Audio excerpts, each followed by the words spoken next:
Does the government work for us or do we work for the government? Is the Constitution just a guideline for the government, or is it the supreme law of the land? Tonight, the Constitution and pork. In the death throes of its existence, with just a few days remaining in its term, your Congress has decided to spend billions of your dollars on pet and petty projects, which even their supporters call pork. These expenditures are not for national defense or foreign relations or any legitimate federal purpose. They are gifts of your tax dollars to friends of members of Congress. So if a person contributes to the campaign of a congressman or senator, is it fair and is it constitutional for that congressman or senator to get legislation passed that directly benefits the contributor? Is it fair or constitutional for Congress to give away your money to persons or groups, money that just benefits them, no matter how noble their cause may be? The short answer is it is not fair and it is not constitutional. We start with the self-evident truth that the Constitution was not written in order to right every wrong. It was written to establish, define, and limit the federal government.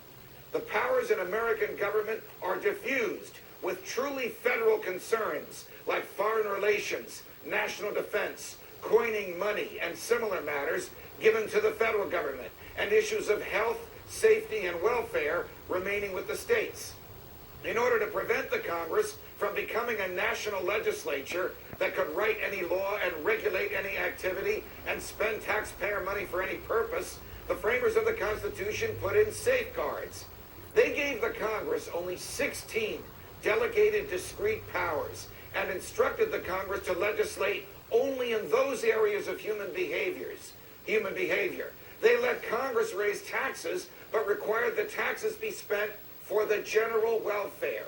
That phrase, the general welfare, does not mean that Congress can spend money on welfare. On the contrary, when the federal government transfers wealth, that is profoundly unconstitutional. In fact, whenever Congress spends money that only benefits one person or less than all Americans, that expenditure is unconstitutional. The General Welfare Clause is not a grant of power to the Congress. It is a restriction on other grants of power to the Congress. Stated differently, Congress can only spend your tax dollars when everyone benefits from the expenditure. And any expenditure on any matter that benefits a small group, a select group, or less than everyone is unconstitutional.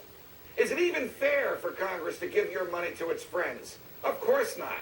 How does Congress decide to whom to give your money? The Constitution demands fairness from the Congress and that is required to treat all constituents equally. What is fair about giving a member of Congress a campaign contribution and getting tax dollars in return?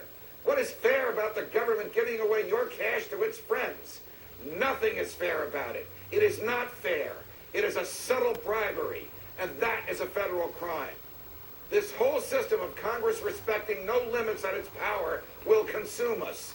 The Constitution, which limits what Congress can do and the matters on which it can spend your money, is only effective when the persons in the government are willing to follow it.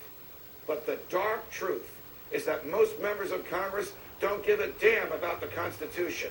They simply do whatever they can to get reelected.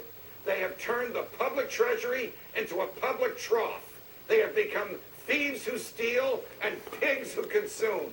And it is time for them to go. From New York, defending freedom every night of the week.